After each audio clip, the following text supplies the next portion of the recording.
YSR Congress party వాళ్ళకి ఒక రకమైన నిర్వేదం వచ్చింది. వాళ్ళకి 5 సంవత్సరాల అధికారంలో ఉన్న వ్యవస్థలను బస్టుబట్టించి దిగజారుడు రాజకీయాలతో ఆనాడు ఉన్నటువంటి అనేక మంది పతనావస్థకి వెళ్ళిపోయారు. రాజకీయాల్లో ఇవాళ మళ్ళా కోలుకోలేనటువంటి స్థితికి దిగజారారు. అనవసరమైన కేసులో, తప్పుడు కేసులో పెట్టి వేధించాల్సిన అవసరం ఇవాళ కూటమి ప్రభుత్వానికి లేదు.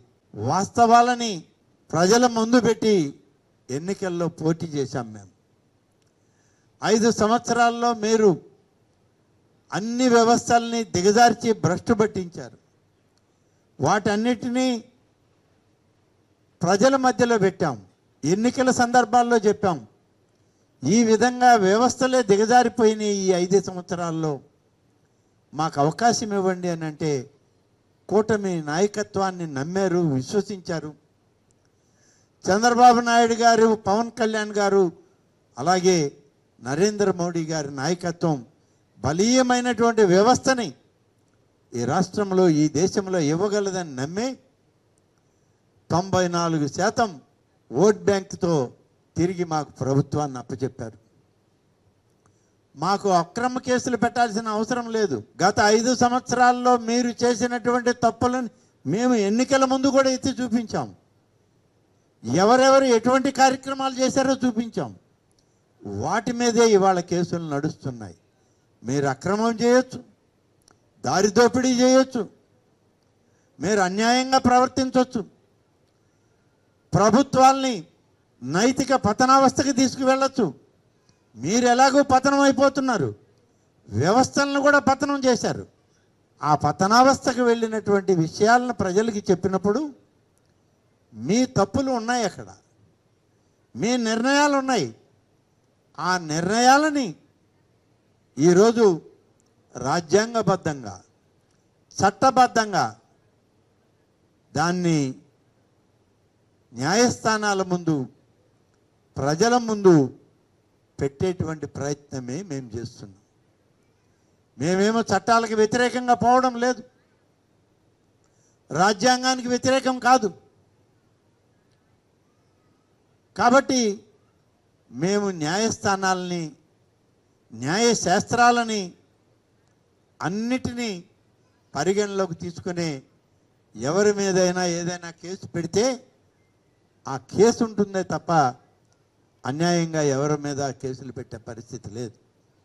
ఆ కార్యక్రమం మీరు చేశారు గతంలో 5 ఏళ్ళు. మీకు తల వంచకపోతే తప్పుడు కేసులు పెట్టారు, పోలీసులు లాఠీలతో కొట్టించారు. వాళ్ళు ఎమ్మెల్యేలైనా, ఎంపీలైనా, గతంలో మాజీ మంత్రులైనా, ఎంత పెద్ద హోదాలో ఉన్నా వాళ్ళని భయానకంగా హింసించారు.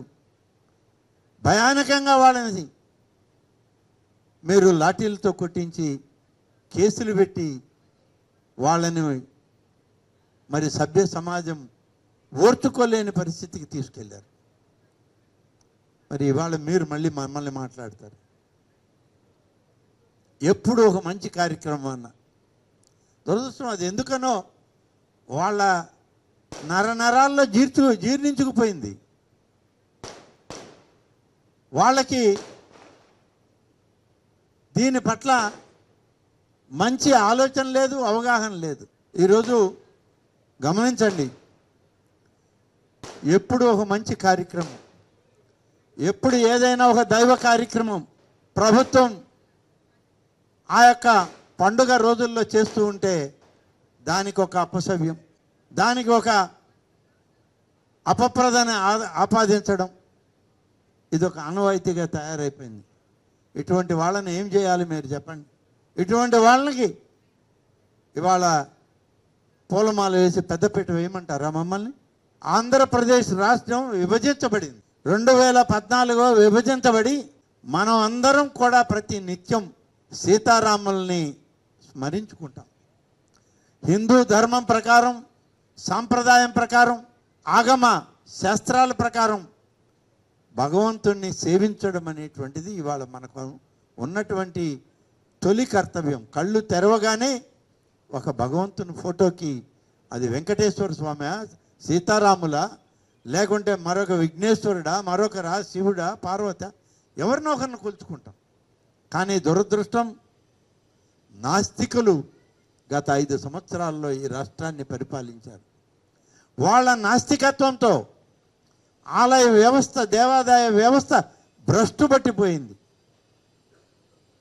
ఆఖరికి వచ్చిన భక్తులకి పెట్టే ప్రసాదం కూడా ఇవాళ పాచిపోయేటువంటి ప్రసాదాన్ని పెట్టి క్వాలిటీ లేనటువంటి సరుకులతో మరి భక్తులను కూడా అవమానించేటువంటి పరిస్థితి 5 సంవత్సరాలు చూసాం మనం. మన కళ్ళ ముందు జరిగింది. భద్రాచలం విడిపోయింది మనకి. ఉమ్మడి ఆంధ్రప్రదేశ్లో భద్రాచల శ్రీరామనవమి రోజు కొలుచుకొని లక్షలాది మంది తరలిపోయి సీతారాముల కళ్యాణాన్ని చూస్తాం.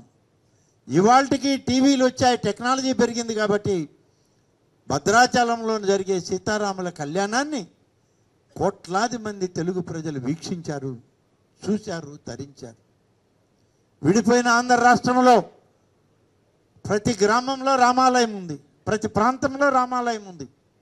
అయినా ప్రభుత్వ పండగగా చేయడానికి భద్రాద్రి రాముడు మనకు లేడే అని బాధపడేటువంటి సందర్భంలో 2014లో కొత్త రాష్ట్ర ప్రభుత్వం ఏర్పడ్డదాకా ఆనాడు ముఖ్యమంత్రిగా ఉన్నటువంటి చంద్రబాబు నాయుడు గారు ఒకటే ఆలోచన చేశారు. ఆంధ్రప్రదేశ్ రాష్ట్రానికి కూడా సీతారాములు కావాలి, సీతారామ కళ్యాణం ఈ ప్రజలకి చూడాలి, చూసి తరించాలి. ఆంధ్రప్రదేశ్లో కూడా రామరాజ్యాన్ని మనం ఏర్పాటు చేయాలని చెప్పి ఒక మంచి సంకల్పంతో 2 ప్రసిద్ధి కలిగినటువంటి ఆలయాల గురించి ఆలోచన చేస్తే పండితులందరూ కలిసి నిర్ధారణ చేసినటువంటి ఆలయం కడప జిల్లాలోని ఒంటిమిట్ట గ్రామంలో వెలిసినటువంటి కోదండరామస్వామి ఆలయాన్ని దాన్ని ఎంపిక చేయడం జరిగింది.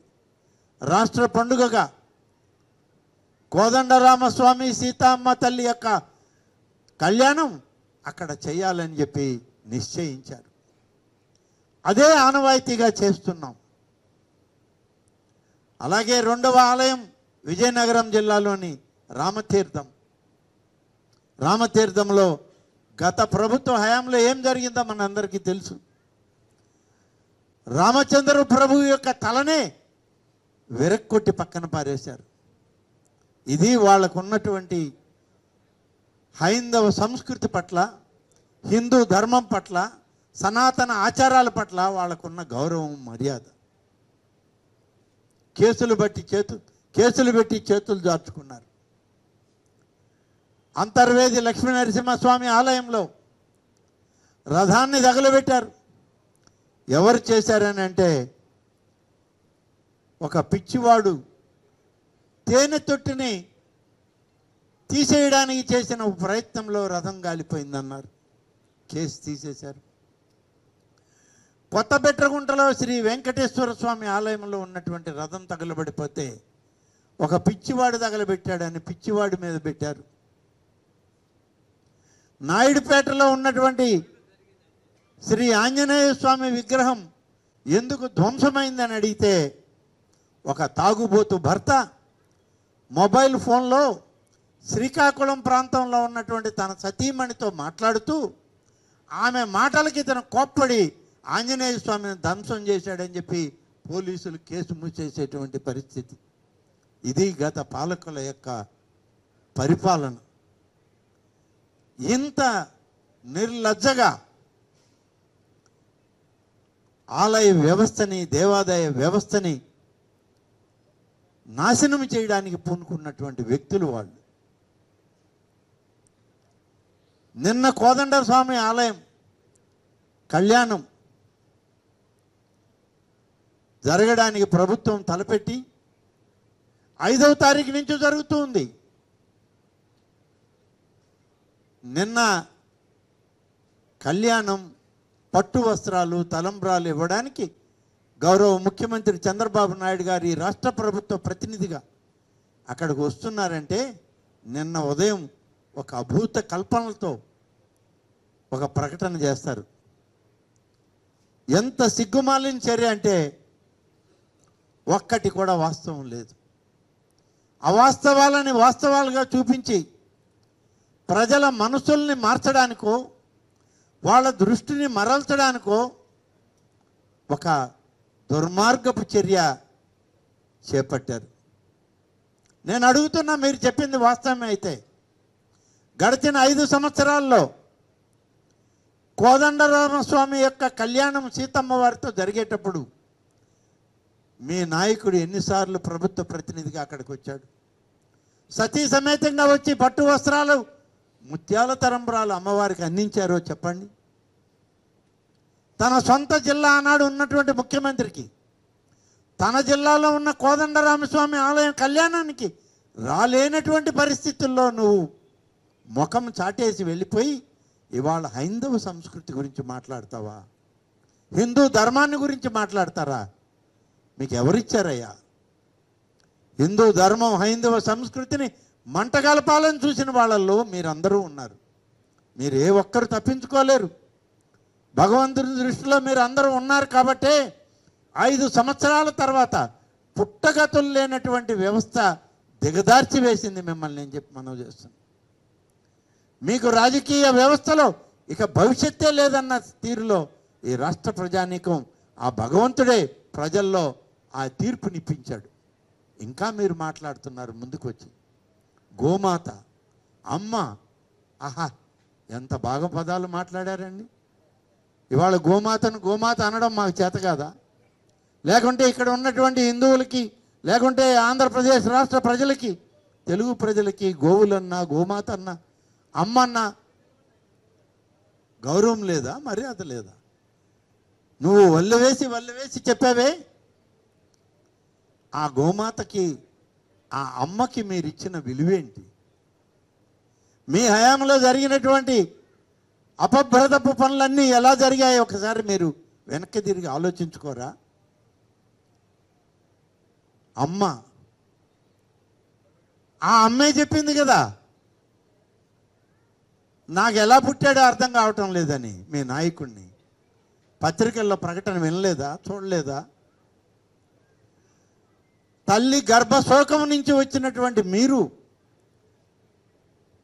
ఇవాళ అమ్మ గురించి ఏం మాట్లాడతారు? అమ్మని, చెల్లిని మర్యాదగా, గౌరవంగా చూడలేనటువంటి మీ నాయకుడి కింద పనిచేసే మీరు ఇవాళ ఈ హైందవ ధర్మాన్ని, ఆహా హిందూ శాస్త్రాలను, ఆగమ పాండిత్యాన్ని నీ మాటల తలుకు బెలుకులతో బ్రదర్ కరుణాకర్ మాట్లాడిన విధంగా మాట్లాడడం ఇక్కడ ఎవరు మెచ్చరు తమ్ముడా. కాబట్టి ఇకనైనా మీరు మార్చుకోండి మీ దృష్టి, మీ తప్పు తెలుసుకోండి. మిమ్మల్ని ఇంకా విశ్వసించేటువంటి వ్యవస్థ, కుటుంబాలు ఈ రాష్ట్రంలో లేవు.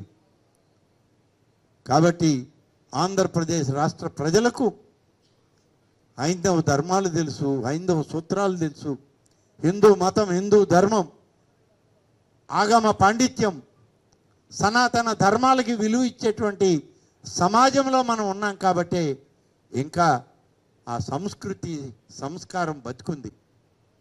తప్పు చేస్తే ఏ ఒక్కడిని ఈ ప్రభుత్వం వదిలిపెట్టదు. అక్రమంగా అరెస్టులు చేసే పరిస్థితే లేదు ఎవరిని. తప్పు నిర్ధారణ అయితే గడిచిన 5 సంవత్సరాల్లో మీ దోపిడీ, దొంగతనం, మీ దౌర్జన్యం, మీ అక్రమం, మీ దుర్మార్గం సాక్ష్యాలతో దొరికితే మాత్రం ఏ ఒక్కరిని విడిచిపెట్టేది లేదు. కృష్ణ జన్మస్థానం తప్పదు, మీకు కటకటాలు లెక్క పెట్టాల్సిందే మీరందరూ. కాబట్టి ఏ ఒక్కరిని ఈ ప్రభుత్వం చట్టాల పరంగా క్షమించదు అని చెప్పి తెలియజేస్తాను. Thank you.